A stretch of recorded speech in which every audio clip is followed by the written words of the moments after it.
guys, it's Nathalie, Domina. Welcome back to my channel. If you do not know who I am, I'm a Roman Catholic YouTuber and I do YouTube videos on all things Catholicism. So Protestant, if you're Catholic, whoever you are welcome here. So today I'm going to be doing a video on everything about the rites of the faith. So if you don't know, there are multiple rites to the Catholic Church, and I'm going to be explaining what is a rite, like what does it have to do? Is it a liturgy? What the heck is it? So what's a rite? What are the different types of rites, and why do we have multiple different types of rites? So to start off, I thought we could use our trusty, dusty Catechism of the Catholic Church in order to understand some things about the Catholic Church and what a rite is, so that I could dive into the different type of rites and why we have different types of rites. So I'm going to start off with paragraph 811 or 811, and it says, "This is the sole Church of Christ, which in the Creed we profess to be one, holy, Catholic, and apostolic. These four characteristics inseparably link with each other." So, and then it goes on to say in paragraph 814, "From the beginning, this one church has been marked by a great diversity, which comes from both the variety of God's gifts and the diversity of those who receive them. Within the unity of the people of God, a multiplicity of peoples and cultures gathered together. Among the church's members, there are different gifts, offices, conditions, and ways of life. Holding a rightful place in the communion of the church, there are also particular churches that retain their own traditions. The great riches of such diversity is not opposed to the church's unity. Yet sin and the burden of its consequence constantly threaten the gift of unity, and so the apostles has to exhort Christians to maintain the unity of the Spirit and the bond of peace." So that probably sounded like a lot of mumble jumble to some of you guys, but let me explain here. The church is one and will always be one, but churches can also hold certain traditions from culture, like where a church is from. So a church in India is probably going to have different architecture, like it'll have the same basis, but they might use different like stone or something like that because of where the church is. Yes, the church is united everywhere, but there's different rituals. People are going to come dressed differently. Like something nice in India is something much different than something nice in Australia. You know what I mean? So that's what it means by the church is always one, but there's different cultural aspects to the church that can be brought into the church. So I'm going to read something up here where it basically describes what a rite is in layman's terms. So a rite is the manner of celebrating the holy sacrifice, administering sacraments, reciting the divine office, and performing other ecclesiastical functions, blessings, all kinds of sacramentals, etc., that are under the authority of the Pope. So that's like the most important part, because there are different churches, as you probably know, like King Henry VIII that broke off from the Catholic Church and created the Anglican Church, the Church of England, or other churches like that broke off. So we have those type of churches that basically were doing everything that the Catholic Church was, but they broke off because they didn't want to be in line with the Pope. So they're still doing what we were doing, but not under the authority of the Pope and priests with a hierarchy like that. So that's where it gets confusing when you have an Anglican church, but then you also have the Anglican rite of the Catholic Church. So what the heck does that mean?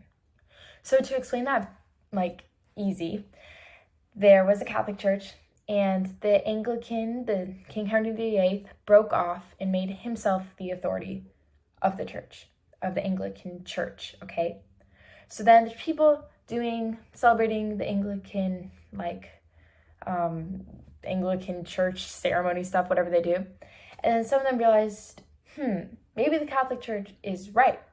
So the Anglican Church, some people in the Anglican Church, there's still the Anglican Church going, but let's say like 2% of the Anglican Church is like, So they came over to the Catholic Church, wanted to be in union with the Catholic Church, and created the Anglican Rite, in which they keep some cultures and traditions of the Anglican Rite, or of the Anglican Church, and they bring it into this Anglican Rite that is in union with the Pope. So I hope that makes sense, that little explanation that there's a Catholic Church.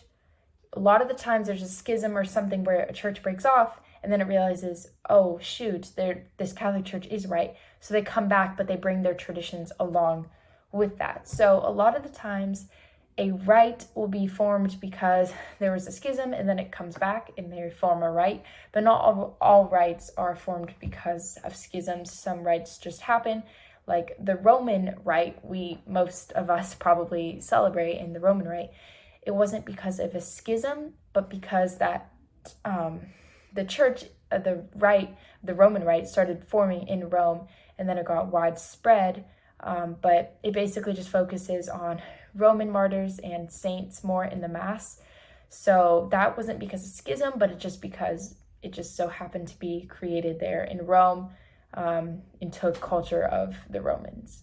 So then I'm going to give you now a list of all of the different types of rites. There might even be more, but I think I got all of the rites. So here we go. So the first rite is the Byzantine rite. So this is probably one of the most famous besides the Roman rite. There's the Byzantine rite.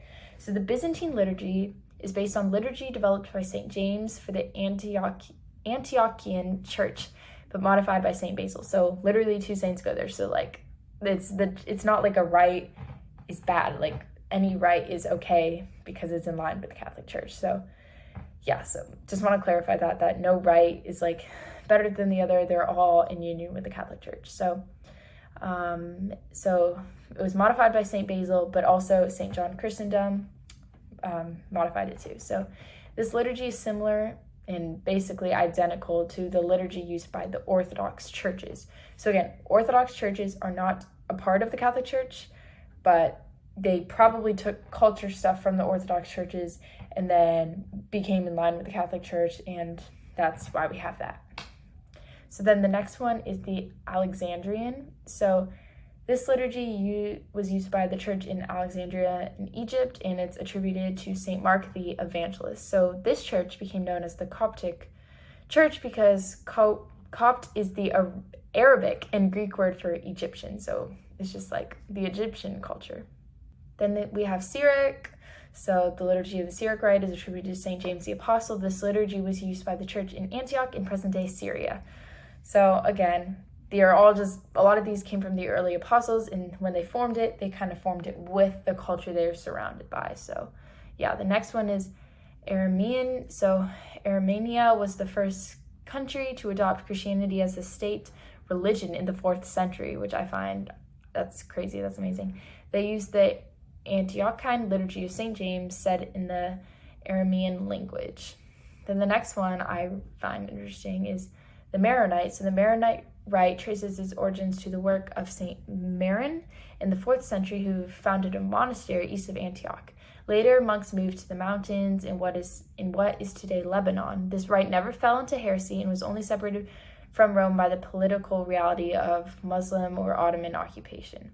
The Maronites used a hybrid liturgy based on the Antiochian St. James. Maronites made up 17% of the population of Lebanon, and by the law of that country, the president of Lebanon always has to be a Maronite. So that's crazy that it has to be this Maronite Catholic. Isn't that crazy? Then the last two are, so the first one is Chaldean, I think how you say it, and the people in modern day Iran and Iraq were once known as the Assyrians, and then they fell into heresy. Basically, it's just another one of those. And then the Syro-Malabar. So the Malabar rite is based in India. Its members are descendants of the Thomas Christians and could be called a brother rite to the Malankaris. The Malabar rite never broke with Rome despite the conflict with the Portuguese in the 16th century. So that's a lot of rites, but those are, I think, most of the rites. And as you can tell, the rites, not one of them is better, but usually we feel more at home in a certain one because of the cultural aspects.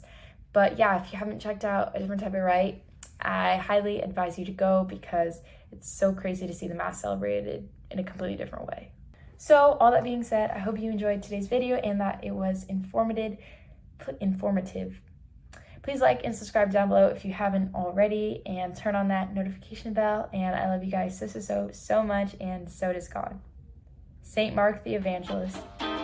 Pray for us. Have a blessed day, y'all.